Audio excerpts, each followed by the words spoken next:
혹시 여러분 어린 시절에 엿장수가 있으셨나요? 사실 저는 실제로 만나본 적은 없고요. 만화나 영화나 드라마에서 나온 것을 본 적이 있는데 과거에 우리나라에 있었던 직업이죠. 당시 엿장수는 단지 엿을 파는 사람이 아니라 오늘날에 따지면 고물장수에 가까운 사람이었습니다. 고철이나 고물을 가져오면 엿으로 바꿔주는 거죠. 그럴 때 당연하게도 진짜 고철이나 고물을 갖다 주고 엿을 받아 먹었으면 아무런 이야기거리가 되지 않았을 것입니다. 그런데 어린 아이들에게 달콤한 엿은요, 너무나 매력적인 유혹의 존재였다라는 것이에요. 저것을 한 입만 먹기 위해서라면 무엇이든지 할 수 있을 만큼 말입니다. 멀쩡한 냄비를 갖다 주면 안 받아줘요. 너 이거 그냥 가져왔지? 하고 안 받아줍니다. 어떻게 해야 됩니까? 바닥에 두드려서 찌그러뜨려야만 됩니다. 그래야 가져가면 받아줘요. 고무신을 그냥 갖다 주면 안 받아줍니다. 바닥에 문질러서 구멍을 내서 갖다가 그 엿으로 바꿔줍니다. 아이들에게는 이 냄비보다 고무신보다 지금 내 입을 달콤하게 해줄 그 엿이 더 가치 있었기 때문이죠. 우리는 그런 아이들의 모습을 생각해 보며 웃습니다. 야, 냄비가 엿에 얼마 몇 배나 비싼 건데 그 냄비를 가지고 엿을 바꾸어 먹냐라고 이야기합니다.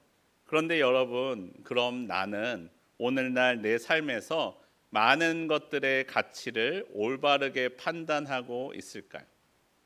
사실 어떤 것에 가치를 매기는 일은 쉬운 일이 아닙니다. 매우 어렵습니다. 어떤 것은 물질적인 가치만 가지고 있기도 하지만 다른 것은 그 이상의 의미를 가지고 있기도 하기 때문입니다.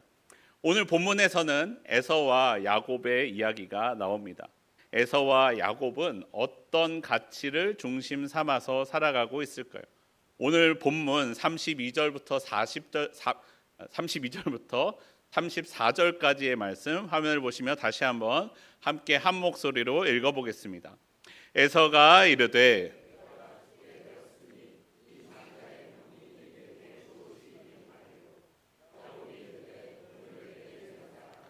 에서가 맹세하고 장자의 명분을 야곱에게 판지라. 야곱이 떡과 팥죽을 에서에게 주매 에서가 먹고 마시고 일어나 갔으니 에서가 장자의 명분을 가볍게 여김이었더라. 아멘. 에서가 사냥을 마치고 돌아왔습니다. 배가 무척 고팠습니다. 배가 고픈 에서의 눈앞에 있는 팥죽을 먹기 위해 에서는 장자의 명분을 팔았습니다. 여러분 어떻습니까? 보이지도 않는 장자의 명분, 갖고 있는 것 같지도 않은 장자의 명분을 팔아서 내 눈앞에 실제로 팥죽이 주어졌습니다. 이 얼마나 놀라운 장사를 한 에서입니까? 물론 여러분 당장의 물질적인 가치만 따져보면 그럴 수 있죠. 하지만 아브라함의 후손에게 있어서 장자권은 하나님 언약에 참여할 권리임을 기억해야 됩니다.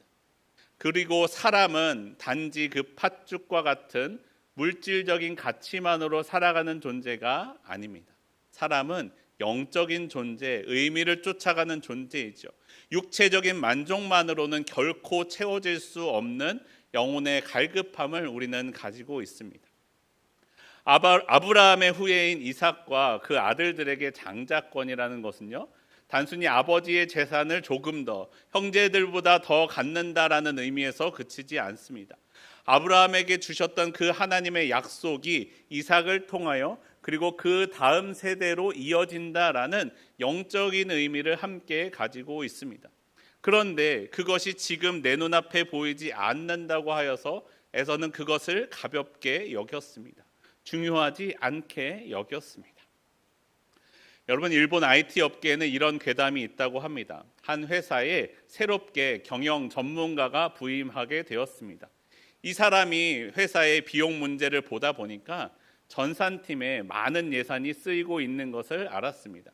그런데 쓰이는 예산에 비해서 서버나 시스템에 아무런 문제가 없는 거예요. 그러니까 생각합니다. 그래, 서버 문제는 한 번도 없었으니까 전산팀은 필요가 없겠구나 하며 팀을 없애버렸습니다. 문제는 그 이후에 터지기 시작하죠.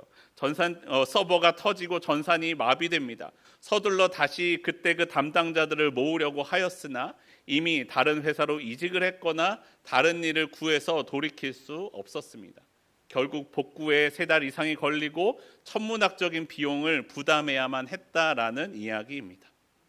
보잘것없어 보이는 것이 핵심적인 역할을 담고 있다는 것이죠. 여러분, 내가 보기에는 아무런 능력이 없어 보였는데 그것이 사실은 이 모든 것을 지탱해주고 있는 핵심인 경우가 있습니다. 아주 작은 부품 하나가 모든 것을 받쳐주는 경우가 있다는 것이죠. 여러분, 하나님도 우리에게 말씀하십니다. 눈에 보이는 것이 전부가 아니다. 내 손에 잡히는 것이 전부가 아님을 가르쳐 주십니다. 사람은 눈에 보이는 것으로 살아가는 존재가 아니다라는 것입니다. 고린도후서에서는 우리에게 이렇게 말씀합니다. 우리가 주목하는 것은 보이는 것이 아니요 보이지 않는 것이니 보이는 것은 잠깐이요 보이지 않는 것은 영원함이라. 여러분, 오늘날 나에게 팥죽은 무엇이며 장자권은 무엇입니까? 오늘날 나에게 이렇게 말씀드릴 수 있습니다. 팥죽은 물질적인 것이고 지금 당장 나에게 만족을 줄 수 있는 것입니다. 경제적인 이득, 감정의 해소, 시간의 편의 같은 것이죠. 반대로 장자권은 공의와 정의, 사랑 이런 것들이 있을 수 있습니다. 또 우리는 그리스도인이기 때문에 내가 나의 그리스도인으로서의 정체성 이런 것들도 보이지 않는 장자권에 속하는 것입니다. 여러분, 오늘을 살아가는 나는 팥죽에 휘둘리지 아니하고 장자권을 잘 지키며 살아가고 있으십니까? 나는 이런 것들 가운데 바른 가치 판단을 하며 균형을 잘 지키며 살고 있을까요? 에서는 오늘 본문에서 팥죽을 앞에 두고 이야기합니다. 내가 죽게 되었다. 여러분, 물론 사냥을 하고 돌아왔으니 얼마나 배가 고팠을까요?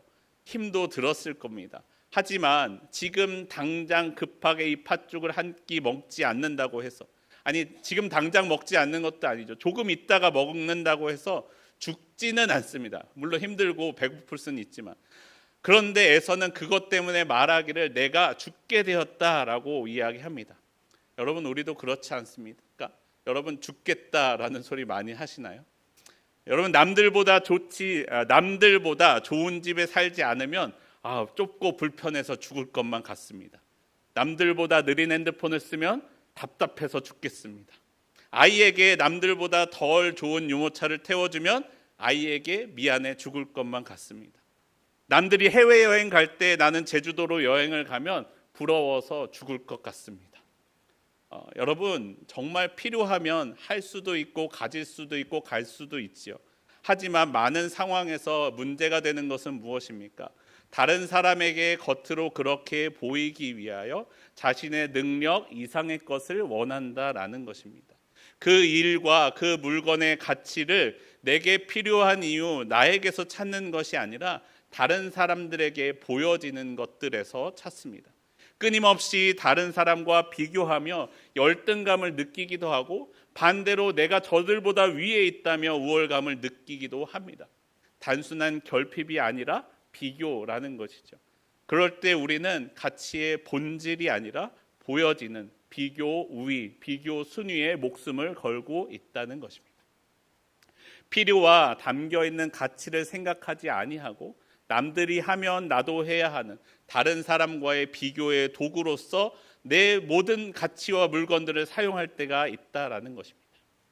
여러분, 오늘날 내가 참아야 할 당장의 배고픔은 무엇일까요? 그리고 내가 지켜야 할 장자권, 내가 잃어버리지 말고 지켜야 할 가치는 무엇이 있습니까? 혹시 여러분, 나는 당장의 서운함과 분노를 쏟아내는 잠깐의 만족과 마음의 시원함을 위하여 하나님께서 내게 주신 화평의 관계들을 깨뜨리고 있지는 않습니까? 보여지는 세상의 트렌드를 놓치는 것에는 전전긍긍해 하지만 나를 향한 하나님의 음성을 듣는 것에는 무심하지 않습니까? 드러나는 자녀의 성적과 스펙을 위해서는 내가 헌신하지만 자녀의 이 보이지 않는 자녀의 영혼을 위해서는 얼마나 헌신되어 있습니까? 나는 내 즐거움과 자존심을 지키기 위해서 하나님이 주신 평안과 화평, 영적인 성장을 너무나 쉽게 팔아 넘기고 있는 것은 아닌지 나의 삶을 돌아보아야 합니다. 사랑하는 성도 여러분, 영적인 가치를 붙드는 사람에게 하늘의 참된 평안이 내려집니다. 보이지 않는 것을 지키는 이만이 영원한 상속자의 복을 누릴 수 있습니다. 오늘 우리가 영적인 것을 붙들어 하나님의 상속자로서 하나님의 은혜를 누리는 저와 여러분의 삶이 되기를 바랍니다. 오늘 본문에 나오는 야곱은 에서보다 이 영적인 가치, 보이지 않는 장자의 명분에 대한 가치를 잘 알고 있었습니다. 그런데 여러분, 가치를 알아보는 것만큼 그보다 더 중요한 것은 그 가치를 얻는 방법입니다. 야곱이 오늘 그 장자의 명분을 취하는 모습을 함께 보십시오. 29절과 30절 말씀 함께 한 목소리로 읽겠습니다. 야곱이 죽을 쑤었더니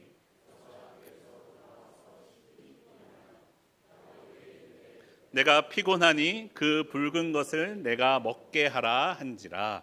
아멘. 야곱이 죽을 쓰고 있을 때 에서가 돌아왔습니다. 그리고 에서가 야곱에게 그 붉은 것을 내가 먹게 하라라고 이야기합니다. 물론 한글 성경에서는 팥죽으로 번역되어 있지만 원문을 보면 붉은 콩죽입니다. 그래서 영어 성경에서는 이것을 렌틸 콩으로 만든 렌틸 스튜라고 번역합니다. 이 본문을 읽으면 난 팥죽 안 좋아하는데 라고 생각하지 마시고 나의 배고픔을 채울 수 있는 것이잖아요. 본문을 보시면요, 공교롭게도 야곱이 팥죽을 쓰고 있을 때 에서가 돌아왔습니다.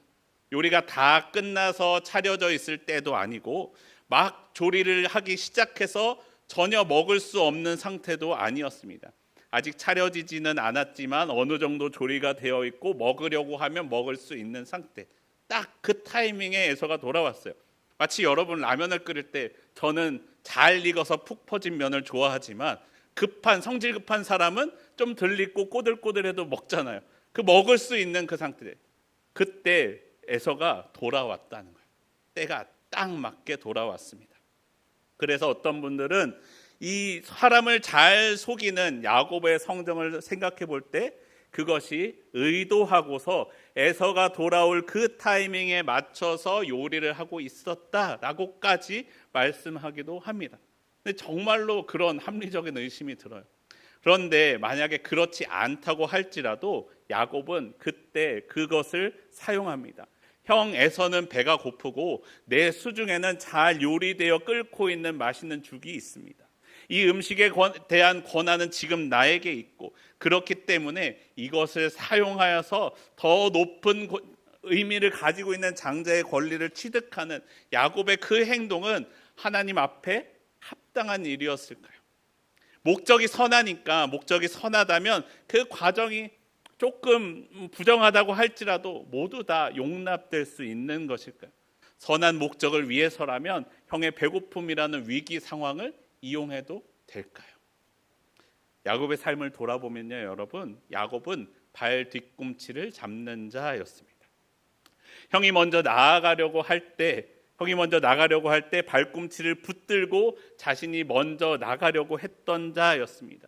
그래서 그의 이름이 발꿈치를 잡는 자 야곱이 되었습니다.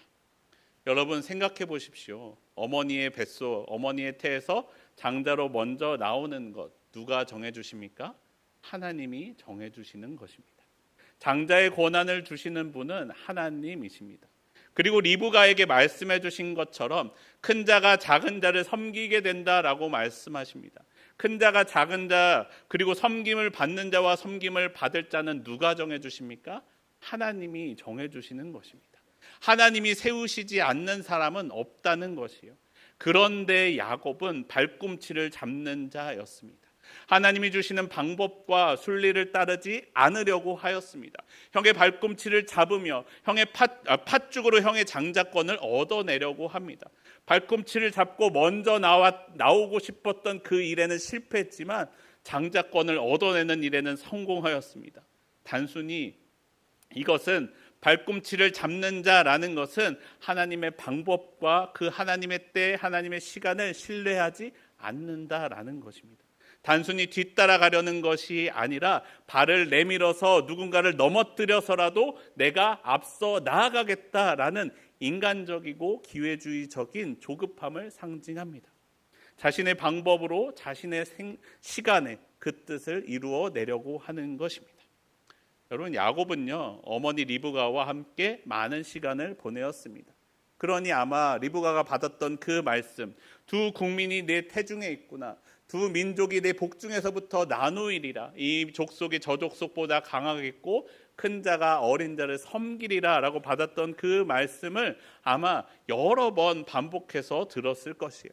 그것은 리브가를 통해 야곱에게 주셨던 하나님의 약속의 말씀입니다. 하지만 야곱의 눈으로 볼 때 어떨까요? 형은요, 여전히 형이에요. 어떤 동생 중에는 그런 동생도 있다고요. 나이가 먹으면서 이제 성인이 되면 형보다 키도 커지고 덩치도 좋아져서 이제 더 이상 형에게 맞지 않는 그런 동생들도 있다고는 해요. 근데 오늘 본문에 나오는 에서는 어떻습니까?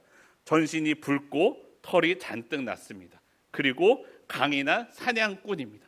여러분, 그런 사람 마주하면 정말 아무 힘도 못 쓸 것만 같지 않습니까? 근데 반면에 야곱은 어떻습니까? 그냥 집에서 털도 없이 맨질맨질하고 집에 있어서 얼굴도 아마 하얗고 그렇지 않았을까요? 야곱의 눈으로 보기에 저런 형이 나를 섬긴다고 상상이 가지 않습니다. 그러니까 어떻게 합니까? 그래, 저 형이 나를 섬기게 하기 위해서는 내가 어떻게 해서든지 장자의 권리를 빼앗아야만 하겠다라고 생각하지 않았을까요? 그러나 여러분, 야곱은요, 이때 아브라함의 삶을 기억해야만 했습니다. 아브라함은 하나님의 언약을 받고도 그 언약의 때, 약속의 때를 기다리지 못했습니다. 하나님의 때가 아브라함이 생각하기에는 너무나 오지 않고 늦어졌기 때문입니다. 그래서 인간적인 방법을 사용합니다. 하갈을 후처로 드리고 자녀를 얻게 됩니다. 이스마엘이 태어났죠. 그렇게 아들이 태어나자 잠깐은 기쁜 것 같았어요. 하지만 이내 괴로움을 당하게 됩니다. 사라와 하갈 사이에 문제가 있었으며 하나님은 13년 동안이나 아브라함에게 침묵하며 아무런 말씀을 하지 않으십니다. 여러분, 야곱도요, 지금 당장 형의 장자권을 뺏는 일에 성공한 것만 같습니다. 그리고 그 다음 본문에 나오는 것처럼 아버지를 속이고 아버지의 축복을 가로챘을 그때는 이제 장자로서의 권리를 누리는 일이 얼마 남지 않은 것만 같았습니다. 하지만 하나님은 그것을 야곱에게 허락하지 않으셨습니다. 이후에 야곱은 분노하는 형을 피해 삼촌 라반의 집으로 피신할 수밖에 없었습니다. 사실은 잠깐 피했다가 돌아오려고 했던 그 여정이 20년간의 타향살이를 불러오게 됩니다. 사랑하는 성도 여러분, 선한 목적, 선한 이유라는 것으로 악한 방법을 사용하지 않는 삶이 되기를 바랍니다. 내가 선한 목적을 이루기 위해서라고 다른 사람을 깎아내리거나 다른 사람을 속이는 방법으로는 하나님의 축복을 받을 수 없습니다. 그것은 하나님의 지혜가 아니라 사람의 방법임을 우리에게 말씀합니다. 하나님을 믿는 여러분, 내 삶에 하나님의 기준, 하나님의 방법이 지켜지는 우리의 삶이 되기를 바랍니다. 내게 주시는 하나님의 그때가 내가 생각하기엔 너무 늦어질지라도 그때를 기다릴 줄 아는 우리의 삶이 되기를 바랍니다. 오히려 세상 사람들이 말하기를 야, 그런 방법으로는 안 돼, 그게 될 것 같냐 라고 하는 그 선한 길을 선택하는 우리의 삶이 되기를 바랍니다. 그 길은요, 세상에서는 고난의 시간이 길어지는 길일지도 모릅니다. 하지만 오히려 하나님의 연단의 시간을 줄이는 길이다라는 것이에요. 하나님이 기뻐하시며 함께 하시는 길입니다. 세상은 그렇지 않을지라도 나는 참된 하나님의 자녀로서 바로 서는 저와 여러분의 삶이 되기를 바랍니다. 그런데 여러분, 하나님의 방법인 선한 길을 선택하면 당장 이득이 오나요? 이루어지나요? 그렇지 않다는 것이. 때로는 더 큰 손해를 보고 때로는 고난을 겪기도 합니다. 그래서 나는 그 길을 가기가, 그 선택을 하기가 두려워요. 지난 금요일에 새로 배웠던 찬양이 있는데요, 담대히 고난을 받으리라는 찬양입니다. 어노인팅이라는 팀의 곡인데요, 제목과 같이 이런 가사가 반복해서 나옵니다. 담대히 고난을 받으리. 이 가사가 여러 번 반복되어 나옵니다. 처음 이 찬양을 들었을 때 이 유튜브 쇼츠를 보다가 이 찬양이 나왔는데 저는 싫었어요. 거부감이 들었어요. 담대히 고난을 받기는 무슨 나는 고난을 받고 싶지 않습니다. 고난에서 피하게 해주십시오 라는 마음이 저의 마음 가운데 있습니다. 물론 여러분, 하나님의 일을 하기 싫다는 것은 아니에요. 그런데 하나님, 고난은 받고 싶지 않습니다. 일은 하겠는데 고난은 주지 마세요 라는 것이 저의 솔직한 마음입니다. 여러분은 어떠신가요? 하지마. 그런데요, 그렇게 넘겨버렸는데 자꾸 이 찬양이 내 마음속에 맴도는 거예요. 담대히 고난을 받으리. 담대히 고난을 받으리. 이 가사가 자꾸 마음에 남으니까 신경 쓰이는 거예요. 왜 자꾸 난 싫은데 왜 고난을 받으라 그러실까? 그런데 여러분, 이 가사가 다음에 이렇게 이어집니다. 죄송합니다. 부르신 소명에 충실한 자에게 반드시 고난이 있음을 기뻐하리라. 고난은요, 내가 받고 싶어서 받고 받기 싫어서 안 받는 것이 죄송합니다. 고난은 내가 받고 싶어서 받고 받기 싫어서 안 받는 것이 아닙니다. 내가 부르신 소명에 충실하게 살다 보면 내 삶에 반드시 고난을 만나게 됨을 우리에게 말씀합니다. 그리고 이 찬양의 가사는요, 또 이렇게 이어집니다. 담대히 고난을 받으리. 영원한 나라를 기다리며 그 빛나는 죄송합니다. 이게 반주가 없으니까 멜로디가 자꾸 틀리는데, 여러분 한번 집에 가서 들어보세요. 그 빛나는 영광 십자가의 길 넘어 예수와 승리를 맞으리라는 가사가 이어집니다. 그리스도인은요, 고난을 기뻐하는 게 아니에요. 고난을 기뻐하면 이상하죠. 솔직히 고난 받고 싶어하는 사람이 어디 있습니까? 그러나 예수님과 함께할 영광을 바라보기에 지금의 이 고난을 담대히 받는 것입니다. 이 가사를 거듭 묵상하면서 또 다른 노래가 하나 생각났는데요. 악동 뮤지션의 노래인데 가사 제목이 긴 노래가 하나 있습니다. 어떻게 이별까지 사랑하겠어? 널 사랑하는 거지 라는 노래가 있는데, 이 제목을 패러디해서 이렇게 이야기할 수 있습니다. 어떻게 고난까지 사랑하겠어? 예수님을 사랑하는 거지. 여러분, 나는 고난을 바라보며 그 시간을 보내는 것이 아닙니다. 그 십자가의 길 가운데 하나님의 영광과 함께 하시는 예수님, 그리고 그 후에 있을 승리를 바라보며 고난 중에도 담대히 나아가는 것입니다. 그렇습니다. 여러분, 그리스도인은요, 고난 자체를 즐기는 사람이 아닙니다. 다만 그 길 너머에 있는, 그 너머에 계신 예수님과 승리를 바라보며 하나님의 공의와 정의를 지키며, 그렇기 때문에 받는 고난에도 담대하게 살아가는 것, 그것이 그리스도인입니다. 그리고 여러분, 그 담대함은요, 내 의지가 아니라 하나님께 엎드릴 때 생겨납니다. 내가 참된 그리스도인으로서 하나님 앞에 엎드려 하나님의 약속을 이루어가는 구체적인 길은 바로 기도하는 것입니다. 하나님의 방법은 그럴 때 기도하라라고 말씀하십니다. 야곱에 앞서 이삭은요, 좋은 신앙인의 모범을 보여줍니다. 21절과 26절 말씀 화면을 보시면 함께 한 목소리를 읽어보겠습니다. 이삭은 자기 아내가 임신하지 못함으로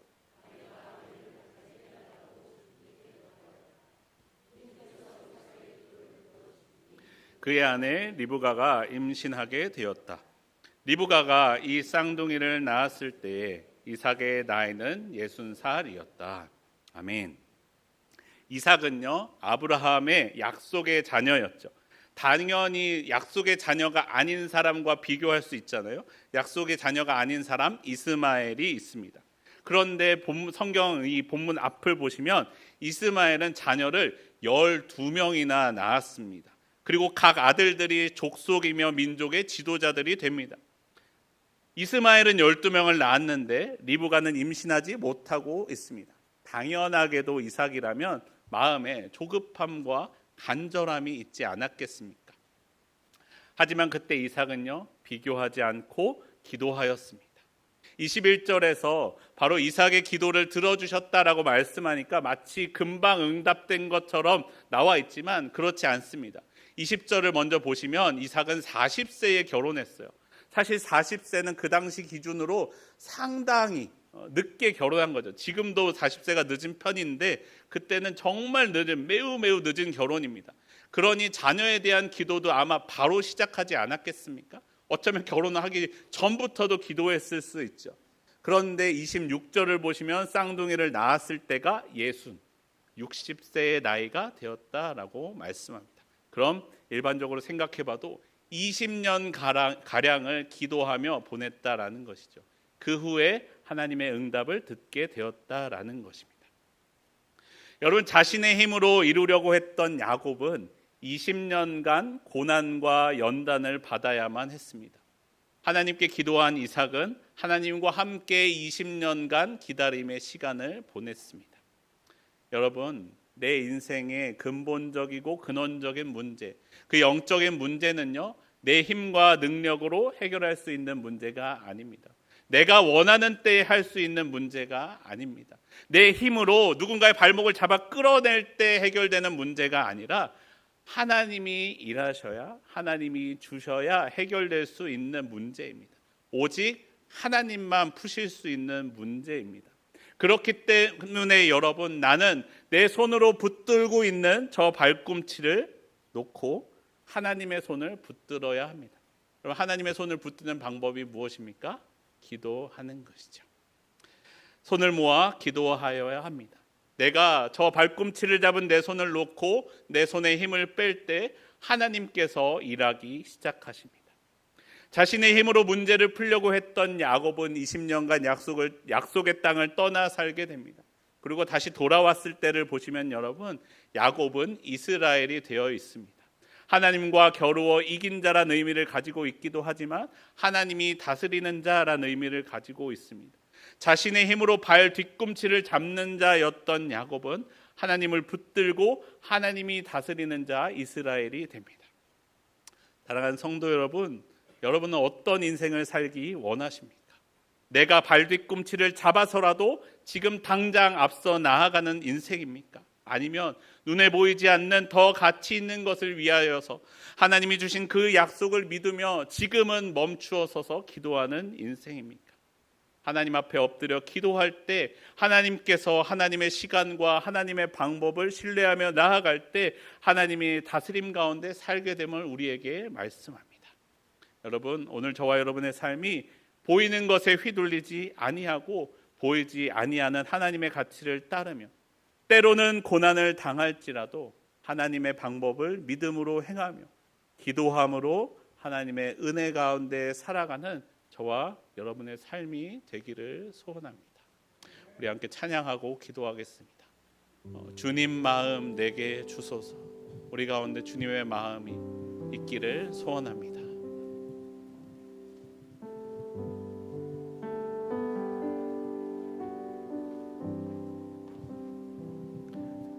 보소서 주님, 나의 마음을 선한 것 하나 없습니다. 그러나 내 모든 것 주께 드립니다. 사랑으로 안으시고 날 새롭게 하소서. 주님 마음 내게 주소서. 주님 마음 내게 주소서. 내 아버지 주님 마음 내게 주소서. 나를 향하신 주님의 뜻이 이루어지도록 주님만 내게 주소서. 우리 한 번 더 찬양하겠습니다. 보소서 주님, 보소서 주님, 나의 마음을 선한 것 하나 없습니다. 그러나 내 모든 것 주께 드립니다. 사랑으로 안으시고 날 새롭게 하소서. 주님 마음 내게 주소서. 내 아버지 주님 마음 내게 주소서. 나를 향하신 주님의 뜻이 이루어지도록 주님 마음 내게 주님 마음 내게 주소서. 주님 마음 내게 주소서. 내 아버지 주님 마음 내게 주소서.